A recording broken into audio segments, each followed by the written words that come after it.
Magandang araw mga kaibigan.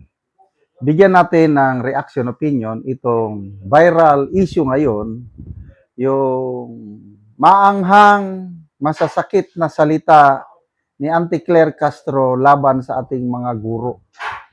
Yung sinabi niya na may mga ilang guro nagtuturo sa mga estudyante na maging walang modo. Tinuturuan daw ng mga teachers natin ang mga bata na maging masama. Kaya yun, nangyari yung Zamboanga City shooting incident na naman. So nagkakaroon ngayon ng major backlash. Una, sa mga teachers and of course, sa mga kamag-anak ng mga teachers. Ito, may post. Kipi Chu. Isinare lang niya ang post ni Adrian Pascual. Dear teachers, remember this. Kapag hindi sinitante ni BBM si Auntie Claire, may basbas niya ang lahat ang pinagsasabi niya. So ano ang gagawin ng Malacanang? Damage control. Kasi spokesperson siya eh. Tagapagsalita siya ng Pangulo. Ang mga sinasabi niya, it reflects policy ng presidente. Yung ba ang official stand ng presidente? Na minsan ang mga guro nagtuturo, tinuturuan ang mga bata na maging walang modo. Kung tahimik ang presidente niyan, baliwala lang, ibig sabihin, okay lang yan. Auntie Claire, ituloy mo.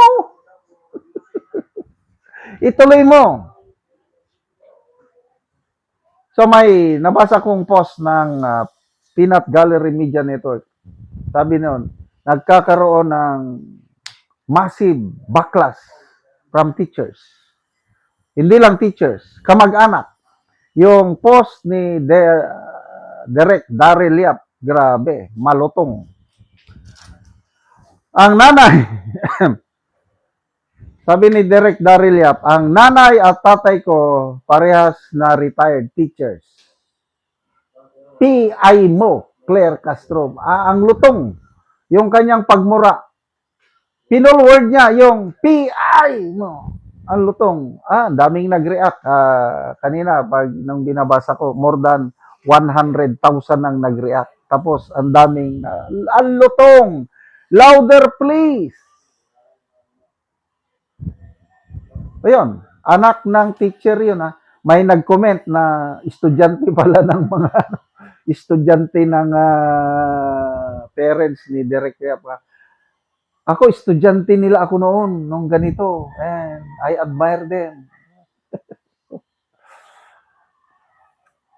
Ako, personal, nasaktan din ako. Kasi ako, teacher ako eh. Bachelor of Science in Agricultural Education ang natapos ko, 1979. Kapag graduate ko, nag-apply muna ako magiging sundalo. Then habang hinintay ko yung aking call to active duty, nagturo muna ako 4 years high school sa aming bayan sa Bangar, La Union. Doña Francisca Laksamana High School. Yan, 4 years. So, ang aking mga teachers noon, elementary, high school, college, wala akong matandaanan ni isa man sa kanila na nagturo sa akin na maging bastos o walang mudo. And then, nung ako'y teacher, I did my best turuan ng maganda aking mga estudyante. Kaya I don't know sa ano yung sinasabi ni Auntie Claire na may mga ilang guro na nagtuturo sa mga estudyante na walang mudo. So, ano sa tingin nyo? Meron bang apology? Mag-a-apology ba si Auntie Claire? I don't think so. By the way, sisitahin ba siya ng Pangulo? Magsasalita ba ang Pangulo tungkol nito? I don't think so. Ito, baliwala sa Pangulo ito eh. pabayaan mo lang yan, makakalimutan din yan. Ganun ba? Pabayaan mo, mga reklamador. O sige, pabayaan nyo kung pabayaan nyo. Basta, excuse me. Remember, pagdating sa mga surveys, huwag kayong magsisi pag negative na naman ang inyong survey ratings. Dahil, apektado ka. Sino sa atin ang hindi dumaan sa kamay ng mga guro? Lahat tayo dumaan. Tapos, mga guro, one of the noblest profession in the world. Why? Dahil ang hirap ng trabaho ng mga guro. Naranasan ko yan, yung 4 years. Talagang napakahirap na trabaho yung magturo, mababang sweldo, but I tell you, very rewarding ang pagtuturo. Kaya masabi ko na one of the most noble profession in the world. Tapos, isang ICC ng Malacanang na wala man lang siyang experience sa pagtuturo, na wala siyang experience on how to communicate with the people properly. Ano siya? Vlogger eh. Bardagulan, palingkera, ganun ang style niya nung hindi pa siya Palace Press Officer. Nasanay siya yung ganong palingkera style. Kaya yun din ang ginagamit niya ngayon. Salita siya ng salita, hindi niya pinag-iisipan ang kanyang salita. Ang palasyo naman, ang kanyang amo, wala lang. Sige, ituloy mo lang. You will like it. Good job, Auntie Claire. Just continue what you're doing. Kasi, kung pakinggan nyo yung buong paliwanag niya, gusto niyang i-connect yung kanyang salita papunta kay DP Sara na yung nagbibigay daw ng threat sa kapwa-tao. Ganun ang kanyang, ang direksyon na papunta na naman kay DP Sara. Kaya kamali niya is nabanggit niyang mga guro na nagtuturo sa mga estudyante na maging walang modo. O ano ngayon? Sige. Baliwalain nyo lang ang reklamo ng hindi lang guro ang nag-react ngayon. Lahat, marami kasi lahat tayo naging estudyante, duman tayo sa ating mga guro at bilang respeto sa ating mga guro, ayaw nating makarinig ng ganyan na napakasakit, nakakainsulto yung mga ganyang pahayag ng isang ICC from Malacanang. Salamat mga kaibigan sa inyong pagsubaybay sa channel nito.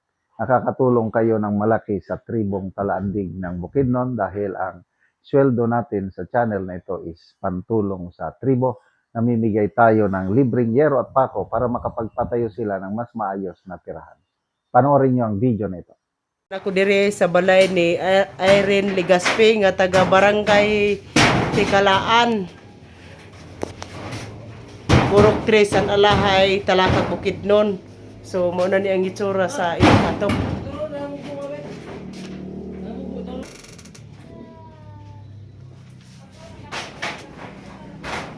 Og mo na ni ang gitabang nga yero nga 7 kabok nga di 8.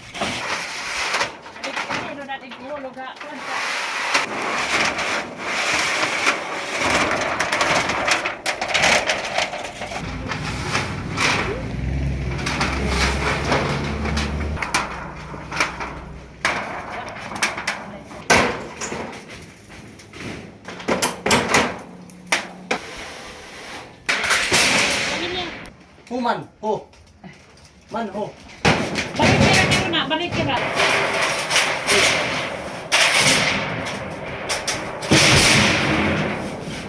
O karon managyod sa pag-atop ang ginatabang nga yero. Irene, kasi ikaw. Ginoo nga nakatabang sa sin, napulihan akong atop. Kapila na to katuig imong atop? 5. 5 na katuig, so karon pa gyud napulihan. Karon nagpagid napulihan. Ngano man sukad sa 5 katuig wala gyud ka nakapuli og atop.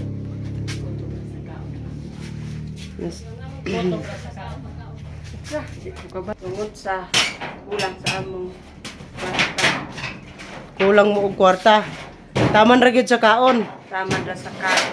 So karon nakaatop na ka, di na gid mo maulanan. Karon sa karon karon salamat kayo. Kay nakatop na.